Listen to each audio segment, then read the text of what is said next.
കർഷക സമരം കെട്ടടങ്ങാത്തത് മോദിയുടെ തുടർഭരണ മോഹങ്ങൾക്ക് മേൽ കരിനിഴൽ വീഴ്ത്തുകയാണ്.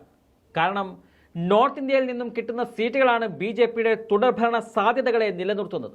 എന്നാൽ കർഷക സമരം ആഞ്ഞടിക്കുന്നതോടെ 4 സംസ്ഥാനങ്ങളിൽ നിന്നുള്ള 60ഓളം ലോക്സഭാ സീറ്റുകളെയാണ് അത് ബാധിക്കുന്നത്. സമരം ഇടക്കാലത്ത് അല്പം പിന്നോട്ട് പോയതോടെ BJP ആശ്വാസം കണ്ടെത്തിയതാണ്. എന്നാൽ ഡൽഹി ചലോ മാർച്ചുമായി കർഷക സംഘടനകൾ വീണ്ടും സമരം ശക്തമാക്കുമ്പോൾ BJPക്ക് പിടിപ്പത് ജോലിയാണ് മുന്നിലുള്ളത്. തെരഞ്ഞെടുപ്പിനെ നേരിടാൻ തയ്യാറെടുക്കേണ്ടതിനൊപ്പം കർഷക സമരം ആളിപ്പടരാതെ നോക്കുകയും വേണം. പ്രതിപക്ഷത്തിന്റെ കർത്തവ്യം കൂടി കർഷക സംഘടനകൾ ഏറ്റെടുക്കുമ്പോൾ BJPക്ക് മുന്നിൽ മറികടക്കാനുള്ളത് വലിയ ടാസ്ക് ആണെന്നും പറയേണ്ടി വരും.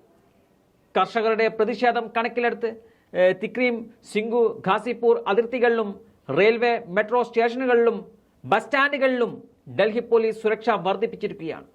രാജ്യത്തുടനീളമുള്ള കർഷകരോട് ഡൽഹിയിൽ എത്തണമെന്ന് കിസാൻ മസ്ദൂർ മോർച്ചയും സംയുക്ത കിസാൻ മോർച്ചയും ആഹ്വാനം ചെയ്തിട്ടുമുണ്ട്. വിളകൾക്ക് മിനിമം താങ്ങുവില, നിയമപരമായ ഗ്യാരണ്ടി, കർഷകർക്കും കർഷക തൊഴിലാളികൾക്കും പെൻഷൻ, കാർഷിക കടം എഴുതിത്തള്ളൽ തുടങ്ങി വിവിധ ആവശ്യങ്ങൾ നിറവേറ്റാൻ കേന്ദ്ര സർക്കാരിൽ സമ്മർദ്ദം ചെലുത്താനാണ് കർഷകർ പ്രതിഷേധം സംഘടിപ്പിച്ചിരിക്കുന്നത്. മാർച്ച് 10-ന് രാജ്യവ്യാപകമായി 4 മണിക്കൂർ ട്രെയിൻ തടയൽ സമരത്തിനും ആഹ്വാനം ചെയ്തിട്ടുമുണ്ട്. ഫെബ്രുവരി 13-ന് കർഷകർ ഡൽഹി ചലോ പ്രതിഷേധം ആരംഭിച്ചെങ്കിലും ഹരിയാനയുടെയും പഞ്ചാബിന്റെയും അതിർത്തിയിൽ സുരക്ഷാ സേന തടയുകയായിരുന്നു. ഇന്ത്യൻ ആർമിയിൽ നിന്നും സൈനികരെ അടക്കം ഇറക്കി കർഷക സമരം തടയുവാനുള്ള നീക്കവും കേന്ദ്ര സർക്കാർ നടത്തുന്നുമുണ്ട്. ഇതിനിടെ ഒരു കർഷകൻ മരിക്കുകയും പോലീസ് ഉദ്യോഗസ്ഥർക്കടക്കം പരിക്കേൽക്കുകയും ചെയ്തതും സംഘർഷം കൂട്ടിയിട്ടുമുണ്ട്. ഇതോടെയാണ് നേരത്തെ താൽക്കാലികമായി സമരം നിർത്തിവെച്ചിരുന്നത്.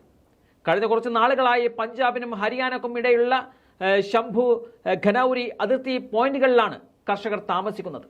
സമരക്കാരായ കർഷകരും കേന്ദ്രവും മുൻകാല ആവശ്യങ്ങൾ ഉന്നയിച്ച് ഇതുവരെ 4 തവണയെങ്കിലും ചർച്ച നടത്തിയെങ്കിലും ഒന്നിലും ഫലമുണ്ടായില്ല.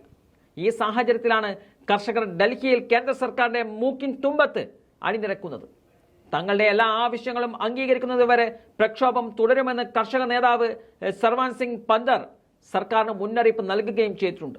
കർഷകർക്ക് എന്ത് സംഭവിച്ചാലും അതിന് പ്രധാനമന്ത്രി നരേന്ദ്രമോദി മറുപടി പറയണമെന്നതാണ് നേതാക്കളുടെ ആവശ്യം. ഡൽഹി ചലോ മാർച്ചിൽ പങ്കെടുക്കുന്ന ആയിരക്കണക്കിന് കർഷകരാണ് പഞ്ചാബ്, ഹരിയാന അതിർത്തിയിൽ ക്യാമ്പ് ചെയ്തിരിക്കുന്നത്. ഡൽഹി ചലോ മാർച്ച് താൽക്കാലികമായി നിർത്തിവെച്ചതായി കർഷക പ്രതിഷേധത്തിന് നേതൃത്വം നൽകുന്ന സംയുക്ത കിസാൻ മോർച്ച നേരത്തെ പറഞ്ഞിരുന്നു. അപ്പോഴും ശംഭു, ഖനൌരി അതിർത്തികളിൽ പ്രതിഷേധം തുടർന്നിരുന്നു. ഈ പ്രതിഷേധമാണ് ഇപ്പോൾ ഒറ്റക്കെട്ടായി രാജ്യ തലസ്ഥാനത്ത് അണിനിരക്കുന്നത്.